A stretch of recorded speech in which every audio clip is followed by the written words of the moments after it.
In order to identify and empower such individuals, I am proud to announce that my Aunt Doris Buffett is committing $5 million to endow Learning by Giving, a foundation that will be central to the development of the social value investment model by fueling a pipeline of young leaders who will identify and fund the most impactful projects across America. The premise is simple. The foundation partners with universities to create courses in philanthropy and nonprofit studies. Each class at each school is then given a $10,000 grant, and students collaborate to identify the best allocation for those funds in their local communities. The students prepare reports on what they've done and share them on learningbygivingfoundation.org, an online resource where coursework is made available to everyone on the planet. The website was built using Google tools and resources and with the generous support of Google's Director of University Relations and many of their employees. Learningbygivingfoundation.org is going live today, and I encourage every one of you to use it and to share it with your friends. And we welcome Doris Buffett with us today. I'm very happy to be here. This has been quite an experience, you know. Well, we hope you've enjoyed it. And for those of you that don't know me, I'm Jennifer Barth, and I work here recently in the engineering office and now in the office of the executive chairman. So that keeps me a little busy on the side. But this is way more fun today, I want you to know. Good. So I have to say, in looking at all of my research, you've led a pretty interesting life. Yes, I think so. It's had its ups and downs, you know, and I'm a late bloomer, but I'm having a lot of fun now. That's right, that's right. I mean, father was a congressman. Yeah. Your brother's a little famous. Yes. Just a little. You've obviously had some tumultuous relationship history with your mother that you talk about a lot in your book. Millionaires. Yes. Not once, but twice. Right. So. Lost it all the first time. Yes, and to bad luck, not to anything that you could have done differently. Well, I mean, no, considering all the circumstances, it probably was inevitable. So, Mike, I think it's interesting. You didn't necessarily want to tell the whole story in your book, giving it all away. Not initially. Well, no, it's painful, but in order to get the whole picture, you have to know the whole story. So we went ahead and did it, and as my brother said, it's a very honest book. So if nothing else, it's an honest book. So what changed your mind? Well, my brother did. We were on a plane, and he said, Doris, you've got to write a book about what you're doing. And I said, oh, for heaven's sakes, you know, I don't do that. And he said, well, you really ought to. I said, well, it's all anecdotal, you know. And he said, that's what people love. And I said, well, I don't know how to write. And he said, I'll get you a ghostwriter. So he was rather persuasive, and I actually went back to my seat, and I thought, well, I've got the title, and that would be Here's the Deal. Because everything we do is, here's the deal. It involves collaboration. And so they voted that out, so that was too bad. But and then Bono actually advised me to do it. How about that? So that was very persuasive. I bet so. So that's how it came to be, and I knew a fellow in Fredericksburg who was a wonderful writer and worked for the Freelance Star, and he was eager to do it. So we just got together, and I just went on and on and on, and he was game to take it all down. And I was very happy with the result. Yeah, it's fascinating. I am curious because you've come from so many different highs and lows. How did you know you could do this? I mean, I'm a mom of a 4-year-old, full-time career at times. You know, you struggle. I was an actor at one time, so I know some way of feast or famine. Yeah. How'd you know you could do this? I mean, you've got philanthropy and organizations touching lives on a one-to-one basis. Well, that's what we try to do. First of all, that was my aim. I wasn't going to go into more esoteric things. I had the money, and I was very lucky to have that, and it fit into who I am. I really, I'm not a saint, I'm not saying that, but I have always been aware of other people's needs and wished to help them. And now I could just go full gun. It was wonderful. I was ready to go. I already had a 501(c) when my mother died, so I was out of the starting gate and made a few of the mistakes in the beginning, but not many, because I had a wonderful group of people working with me who were very bright. And that was our aim, and has remained our aim, and we just keep on doing it as long as the money holds out. And then eventually the last check will bounce, and then I'm out of business. Oh, let's hope not. I'm curious, can you recall that first instance where you wrote that first really large check, or you got that first letter back from someone that you made a difference in their lives? Can you recount that? Well, I Something know like that? I know the very first thing we did was to offer scholarships for women, and that's after everybody else had turned them down. So we took the losers, and all of them graduated, just one didn't. And so that was very successful because I had a marvelous young woman who said she never wanted any children. Now she had 135. You know? And she rose to the occasion, and she's a mother hen. So that worked really well. And then the next thing was to educate battered women. Formerly battered women. That's worked out. When you change a life like that, it's really dramatic. Sure. So, and then I thought up this, the learning by giving. And see, right. why am I doing this all by myself? So here we have a whole generation of extremely bright and energetic people, and they're idealistic and they're hardworking, and so why not, get them in on the game? So that's how we first started with this, which has become a really big deal across the country. I'm so old that I remember when communists were a big threat, and I remember that they used to go to universities and colleges and pick off the 5% that were the most compassionate and the brightest and recruit them.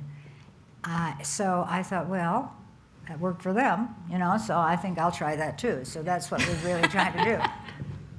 And it has worked. It is working as we speak. Right, so it appears your brother and Bono were right. Well, I'd like to think so. I want to know, you mentioned one time about growing up and the childhood you had and the education you learned through life experience about a fairy godmother. What's your idea of a fairy godmother? Me. Now. No, I always wished I was in a very difficult situation.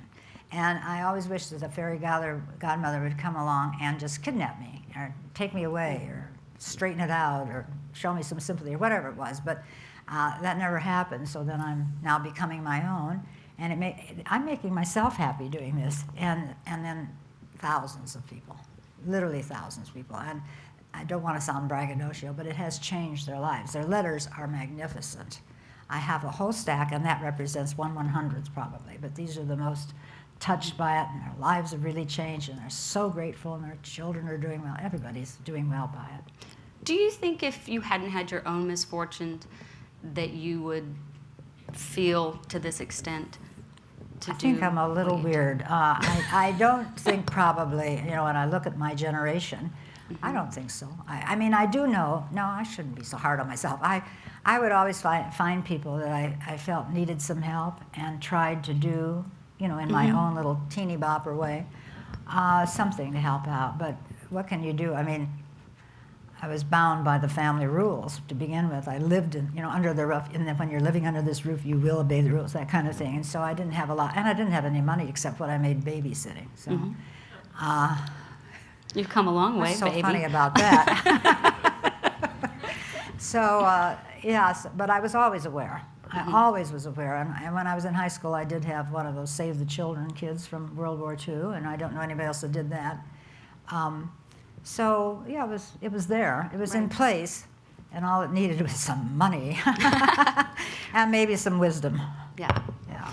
Well, you had the Sunshine Lady Foundation, which has helped countless women, as you said, and then also you've helped those in prison to be educated and turn their lives around. Talk to me about the transition from Sunshine Lady Foundation to the Learning by Giving Foundation. Well, we used to have something called Sunbeams, and they were people age 8 to 80 who would help me get rid of the money in a meaningful way. I don't mean just stand on the corner or anything, but and we had a couple of them who were students, actually, and they were over at Davidson College in Western North Carolina. And they were just so busy thinking up things they could spend money on there to make things better. And after, I can't exactly remember this, but I do know that my grandson, Alexander, and I stopped at Davidson coming home from Omaha, and they put on sort of a presentation to show me what they were doing. And it was so good that both the professor and the two of us thought it might be turn it into a course. So that he was the first one. And then from then on, it has spread. And there's one in my hometown now, Fredericksburg, Virginia. And the professor there mirrors every other professor that's involved in this. They love the course because they get engaged students. You know, you're not fighting somebody typing all the time or whatever it is that they have to put up with. They just adore it. It's always oversubscribed in every school where we've presented it. And the kids get pretty emotional about the one, you know, they go out and look at local. We don't allow sending it off to Bangkok because we want them to really feel and know this, the way you do it. And so they go out, I guess, in teams, and then they decide which one that they've interviewed looked the best to them, and then that director comes in and speaks to the class, and there may be 4 more steps, I don't know, but I do know they end up arguing, and that's what they like the best. They really, they pick their favorites, and boy, do they stand up for them. So that's a good exercise. We don't tell them where to spend the money. They can divide it up 10 different ways, or they can give it all to one place, but they've never been able to do that. They can't agree on that. So it has benefited. And as I say, I don't have anything to say about where it goes, except it has to be local, because that's how you learn what your community is like. And when you're high above Cuyahoga's waters, you may not know what's going on below. So it has, it's been very exciting, because we're creating a whole army of knowledgeable, bright, energetic kids. Pardon me if I shouldn't say kids. Young people? That makes me old people. I don't like young people. Kids are fine. So they're out there, and they've done things already that are amazing. There's one fellow from the class in Fredericksburg who went down to Honduras, and he's building a village and schools. And he was one of the heroes of CNN, I think, a couple of years ago. And I mean, that's the first thing, but we've seen many other things. And if they can't do it now, they'll do it later, because they've been inoculated with the idea. And it's a good feeling when you know you can affect somebody's life. It's thrilling. It's just absolutely thrilling. Since you've mentioned the course, we've got a clip of the Learning by Giving Foundation clip that I'd like to show for just a minute to show our audience a little bit more about the foundation. Okay.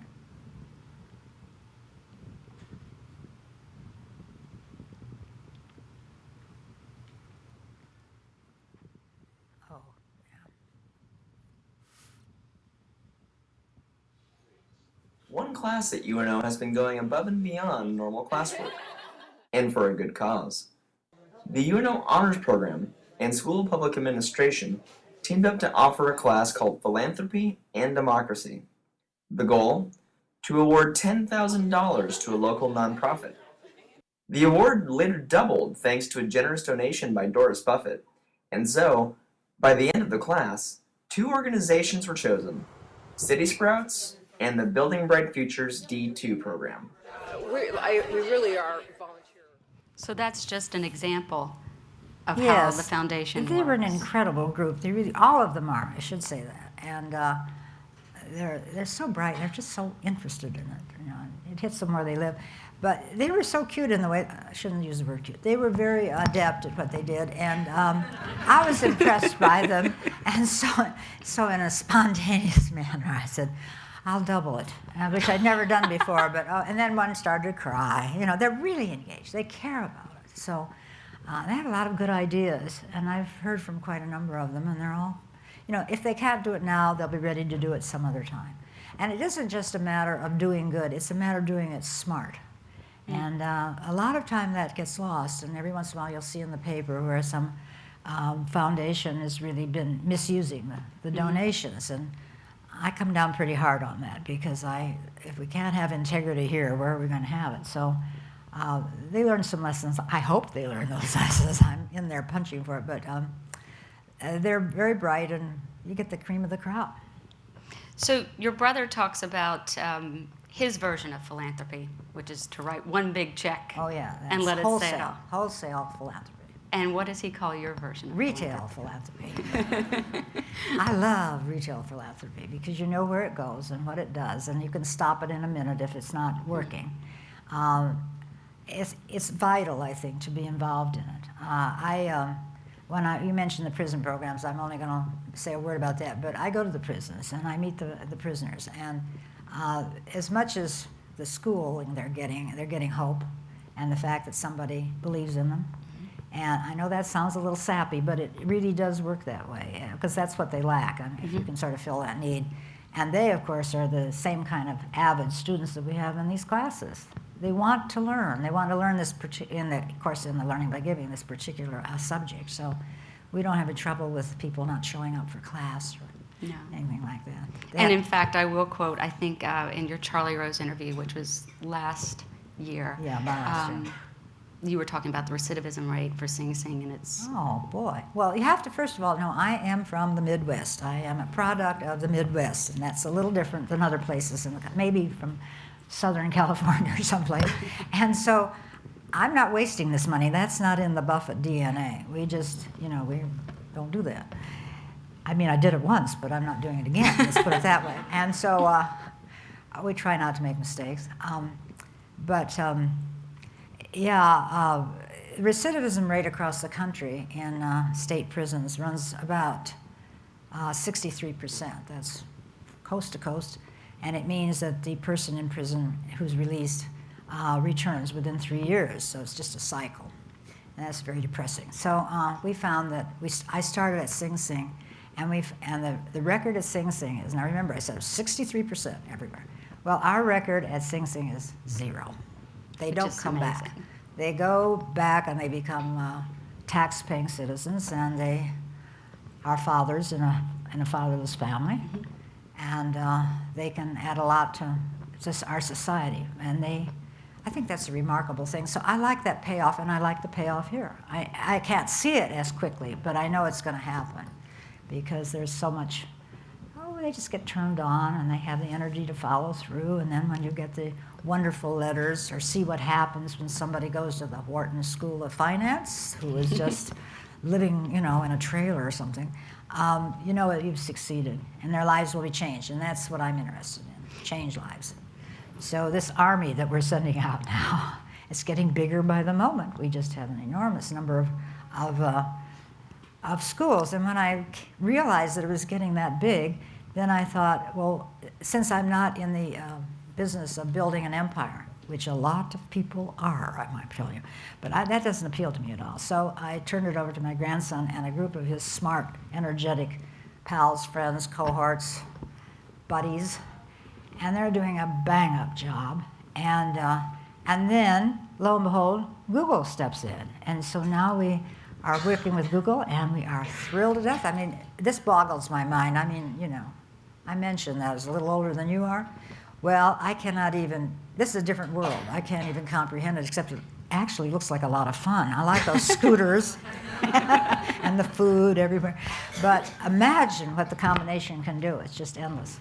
That's right. And I think it's, I was going to ask, how do you inspire young people, kids? I mean, it's different when you've been down on your luck, or you're trying to fight for a family that doesn't have a home or what have you, and you're a parent. But it's different when you're a young kid and you're already in college. And how do you engage them with the Learning by Giving Foundation to really want to experience that one-on-one retail therapy, It is therapy, retail philanthropy moment, where they really get that, where they really catch the bug, to do something. I think it's the same if it's a prison or wherever you're working. If you just give them hope and tell them you're confident they can do it, and applaud them when they do. I know in scholarship programs, we have gotten remarkable results, and the first letters that came in, and they continue to this day, and they say, it's because you have faith in me. And so I thought, what's happened to all the faith in this country? Because that's what I heard over and over and over.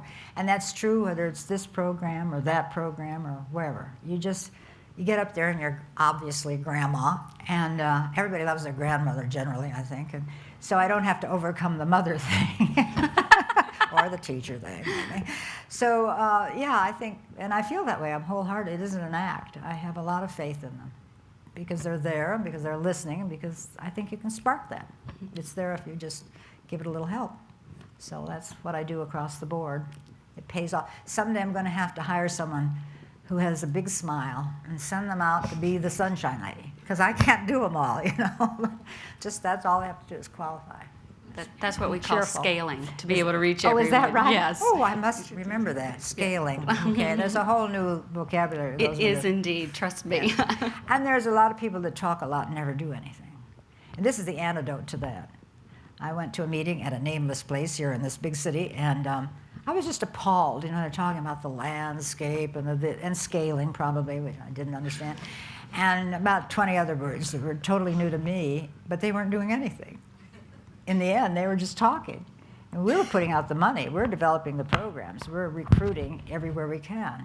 And now a lot of the work's taken off me because we have this crew that are here today that really know what they're doing.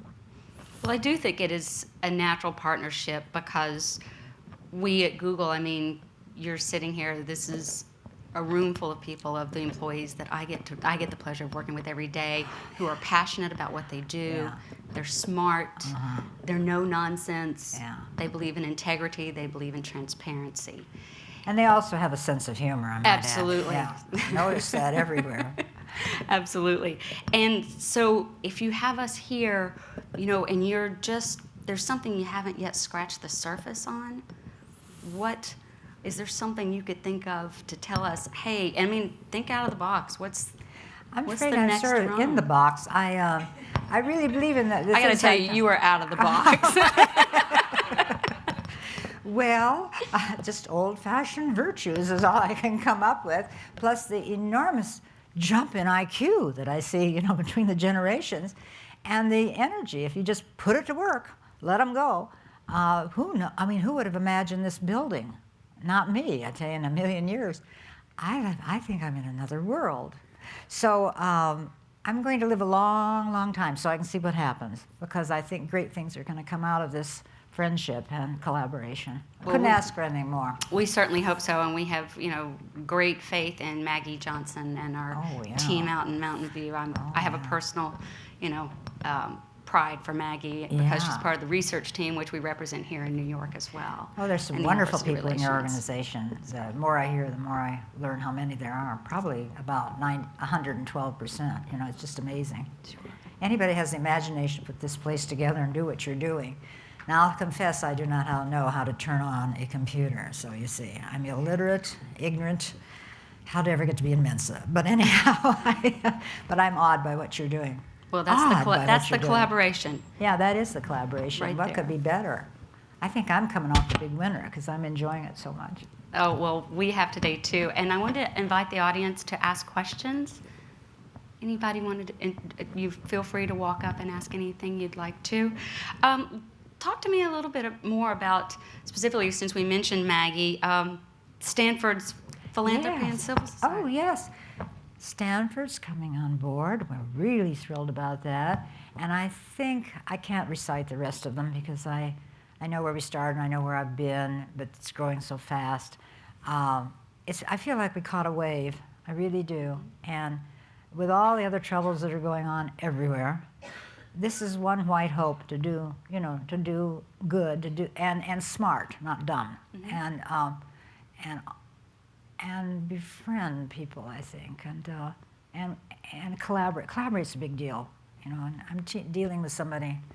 I'll say, well, here's what we'll do, and maybe you could do this.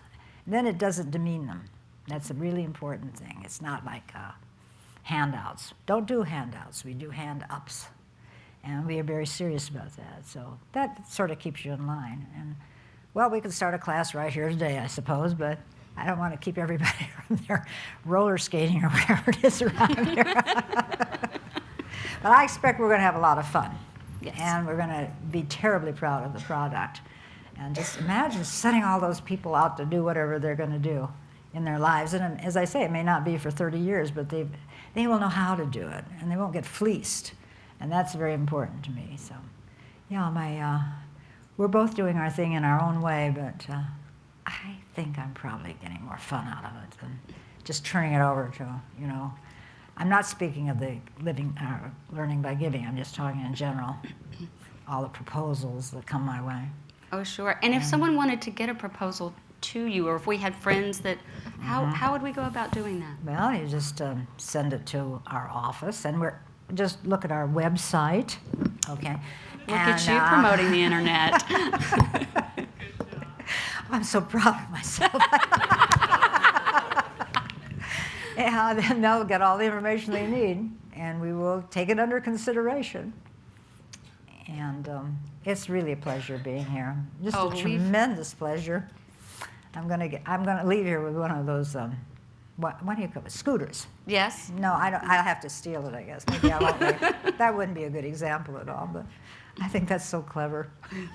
Trust me, it comes in very I'm handy. sure you're in a hurry. Exactly. Or there's a really long floor to try to get across to. Yeah, this building is enormous. It is. It's a rather large footprint here for. Well, you've got a great thing here. Just an amazing thing. And, Well, we're glad to be associated with you. I mean, we're tickled to death. Because that just, imagine how that expands the kind of work you can do. Absolutely. It's wonderful. We have a question here. Hi, Doris. I was just wondering if you can share with us the story of the person you helped that touched you the most. Oh my gosh. Oh. Well, first of all, when we're doing individual things, we do people who've had bad luck, not people who've made wrong choices. Because of others, you're sort of paying them off for making a dumb decision. I've made some, so I can refer to it that way. So I'll just take the most recent one because there are hundreds and hundreds of them now, I'm telling you. I got 2 recently, and just the other day. One was, I have a crew up in Maine that handles individual cases, and my brother pays for that part.